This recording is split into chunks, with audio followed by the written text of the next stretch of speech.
जितिया व्रत की चील और सियार की कथा। नर्मदा नदी के पास एक नगर था कंचनवटी। उस नगर का राजा का नाम मलय केतु था।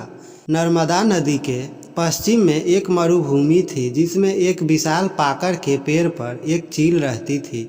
उसी पेड़ के नीचे एक सियारिन भी रहती थी। दोनों पक्की सहेलियां थीं। दोनों ने कुछ महिलाओं को देखकर जितिया व्रत रखने का संकल्प ले लिया और दोनों ने भगवान श्री जिमुतवाहन की पूजा और व्रत की। लेकिन जिस दिन दोनों को व्रत रखना था उसी दिन शहर के एक बड़े व्यापारी की मृत्यु हो गई और उसका दाह संस्कार इस शमशान पर किया गया। सियारिन को भूख लगने लगी थी।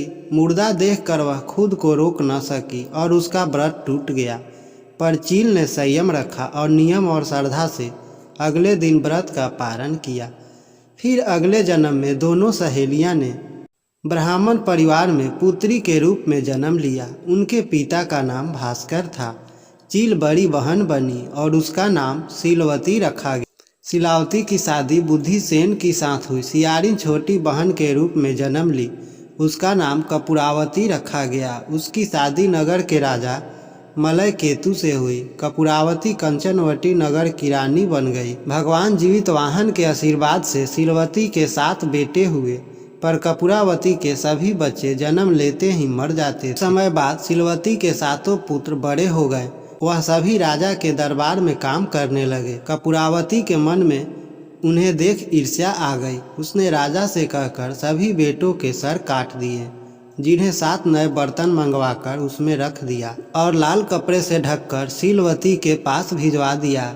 यह देख भगवान जिमुतवाहन ने मिट्टी से 7 भाइयों के सर बनाए और सभी के सर को उसके धड़ से जोड़कर उन पर अमृत छिड़क दिया। इससे उनमें जान आ गई। 7 युवक जिंदा हो गए और घर आ गए। जो कटे सर रानी ने भेजे थे वे फल बन गए। दूसरी ओर रानी कपूरावती बुद्धिसेन के घर से सूचना पाने को व्याकुल थी। काफी देर सूचना नहीं आई तो कपूरावती स्वयं बड़ी बहन के घर गई। वहां सबको जिंदा देखकर वह सन्न रह गई।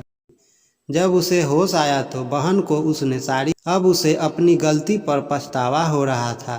भगवान जिमुतवाहन की कृपा से शीलवती को पूर्व जन्म की बातें याद आ गई। वह कपूरावती को लेकर उसी पाकड़ के पेड़ के पास गई और उसे सारी बातें बताई। कपूरावती बेहोश हो गई और मर गई। जब राजा को इसकी खबर मिली तो उन्होंने इस जगह पर जाकर पाकड़ के पेड़ के नीचे कपूरावती का दाह संस्कार कर दिया। एक वर्ष पितरपक्ष के मध्य में आने वाले इस व्रत में अपने पुत्रों की लंबी आयु के लिए माताएं अपने पूर्वजों और जिमुतवाहन को सरसों तेल और खल्ली चढ़ाती है।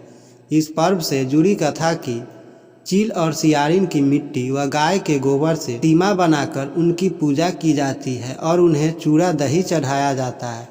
इसके बाद पूरे विधि विधान से जिमुतवाहन की पूजा की जाती है और व्रत रखा जाता है। प्लीज़ वीडियो को लाइक एंड चैनल को सब्सक्राइब कर दें। धन्यवाद।